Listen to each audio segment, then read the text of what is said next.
Generic மெடிசின்னு அது ரா மெட்டீரியல்லேருந்து ஒரு medicine வந்து சும்மா வந்துடாது. இப்போ பேராசிட்டமால்னால் கிலோ 500 இருக்கும், கிலோவில் 500 இருக்கும். அதை வந்து ப்ராசஸ் பண்ணணும். அதில் எலிமினேஷன் ப்ராசஸ்ன்னு இருக்குது. அந்த கெமிக்கல்லேருந்து இது பேராசிட்டமாலை பிரித்து எடுக்கணும். அப்புறம் இதை வந்து இந்த மாலிக்யூலை வந்து டிஸ்பேசிபிள் ஃபார்முக்கு மாற்றணும். டிஸ்பேசிபிள் ஃபார்ம்னா தண்ணியில் போட்டிங்கன்னா ஒரு 30 செகண்டில் கரைஞ்சிரும், தண்ணி மாதிரி ஆகிடும். அப்படிங்கும்போது தான் நீங்கள் வயிற்றுக்குள்ளே போட்டால் அது கரைஞ்சி ஒரு 10 நிமிஷத்தில் கரைஞ்சி ரத்தத்தில் கலக்கிறதுக்கு அது அந்த அவைலபிலிட்டி எங்கே தேவை இருக்கோ அங்கே போய் சேரணும். நிறைய வேலை இருக்குது. அது அந்த டிஸ்பேசபிலிட்டி, அந்த பயோ அவைலபிலிட்டி, எந்த இடத்துல இன்ஃபெக்ஷன் இருக்கோ அங்கே போய் கரெக்டாக சேரணும். அந்த பயோ அவைலபிலிட்டி தான் முக்கியம்.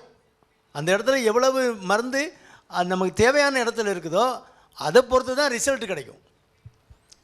அப்போ நீங்கள் இதே பேராசிட்டமால தான் இருக்கலாம், அவன் ஜெனரிக் மெடிசன் என்ன பண்ணுவான், அப்படியே மாவை கலக்கி டக்கு டக்கு டக்குன்னு மாத்திரையை குத்தி போட்டு அடித்து தந்துடுவான். 10 அவனுக்கு 5 பைசா தான் விழும், நமக்கு 10 பைசாவை தந்துடுவான். இவன் இந்த எலிமினேஷன் ப்ராசஸ்ங்கிறது அந்த இம்ப்யூரிட்டிஸ்லாம் ரிமூவ் பண்ணணும். அதில் அந்த கடைசி ப்ராசஸ் வந்து காஸ்ட்லியாக இருக்கும். அதில் ஆன்டிபயோட்டிக்ஸ்லாம் அந்த கடைசி ப்ராசஸ் வந்து 95% பியூரிட்டி வந்துடும். அனதர் 5% பியூரிட்டி இருக்குல்ல, அது வந்து காஸ்ட்லி ப்ராசஸாக இருக்கும்.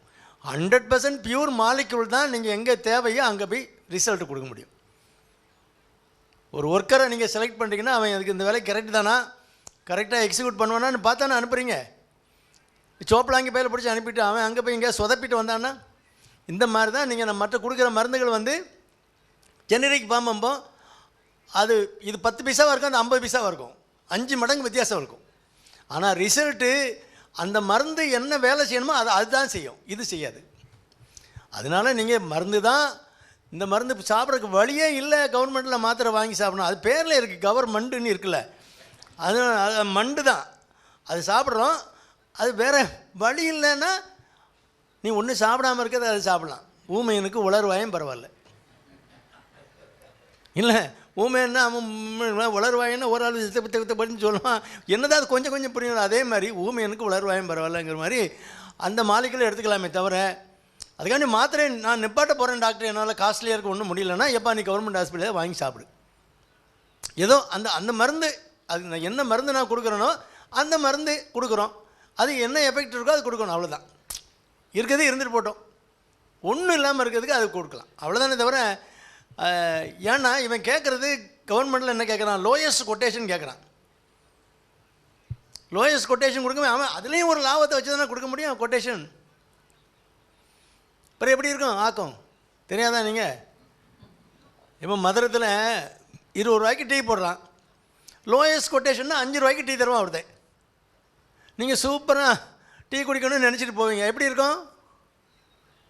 அந்த ஸ்டாண்டர்டு அதுக்கு தகுந்த மாதிரி தானே இருக்கும், காசுக்கு தகுந்த மாதிரி தான் அதனுடைய எஃபெக்ட் இருக்கும். அதுவும் ஆன்டிபயோட்டிக்லலாம் நீங்கள் அது வந்து அந்த இன்னோவேட்டர் பிராண்டுன்னு இருக்குது, அவன் மற்றபடி ஃபாரினில் எக்ஸ்போர்ட் பண்ணுறான்ல, அவன் சில அது ஜிஎம்பி சர்டிஃபைடு கம்பெனியாக இருக்கும். அது என்ன அவன் சர்டிஃபை பண்ணுறானோ இன்டர்நேஷ்னல் ஸ்டாண்டர்டில் அதில் மேனுஃபேக்சர் பண்ணதாக இருக்கும். அப்போ பியூரிட்டிலாம் அதை மேட்ச் பண்ணி தான் அவன் எக்ஸ்போர்ட் பண்ணுவான். அதே மாலிக்யூல் இங்கே தருவான். அப்படிங்கும்போது நீங்கள் காஸ்ட்லியாக தான் இருக்கும். எனக்கு அதுவும் வேணும், பிரமாதமாக வேலையும் செய்யணும், நான் ஜெனரிக் பாம்பில் சாப்பிட வேணா, நடக்கிற கதை இல்லை. எங்களுக்கு என்ன, இன்றைக்கு ஒரு வேதிக்கு காட்ட வந்தானா இவன், நாளைக்கு இதே கம்ப்ளைண்ட்டுக்கு இங்கே வரக்கூடாது, இதே கம்ப்ளைண்ட்டுக்கு வரலாம், வேறு ஒருத்தனை கூப்பிட்டு வரணும்.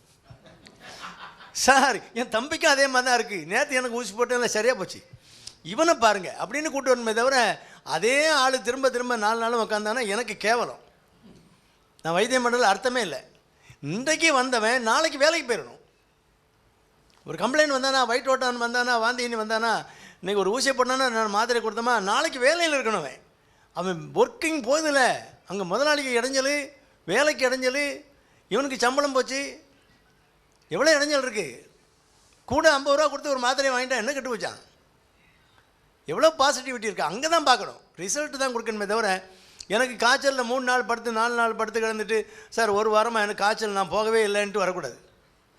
இன்றைக்கி காய்ச்சலாக நாளைக்கு போகணும். சில காய்ச்சல் டைஃபாய்டு, சில வைரல் ஃபீவர், அதெல்லாம் 3 நாள் 4 நாள் ரெஸ்ட் எடுத்து தான் போக வேண்டியிருக்கும். மற்றபடி சாதாரண காய்ச்சல்னால் அவ்வளோதான். நான் தான் சொன்னேன், தம்பி ஒரு இன்ஃபெக்ஷன் வருதுன்னா அவன்கிட்ட போய் தடவி கொடுக்கக்கூடாது.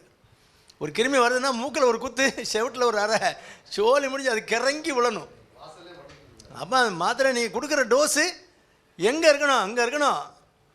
அதனுடைய கெப்பாசிட்டி இதுன்னா அது பார்த்தீங்களா, அவர் வரும்போதே பார்த்தீங்களா தலைக்கு மேலே இருக்கணும்னு சொல்கிறாரு.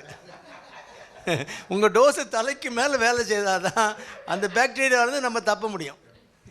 நீங்கள் அதுகிட்ட போய் தடவிக்கிட்டு கொஞ்சம் கொஞ்சமாக மாத்திரையை கொடுத்து கரெக்டான எங்கே ரெக்கமெண்டட் டோஸ் என்ன படித்தோமோ அந்த டோஸில் கொடுக்கணும். படிக்கிற டோஸ் ஒன்று, செய்கிற டோஸ் ஒன்று, அது இருக்கக்கூடாது. சொன்னதை செய்யணும். இதான் ஜெனரிக் மெடிசனுக்கும் அதுக்கும் உள்ள வித்தியாசம். நீங்கள் எது வேணாலும் வாங்கிக்கலாம், ஒன்றும் பிரச்சனை கிடையாது.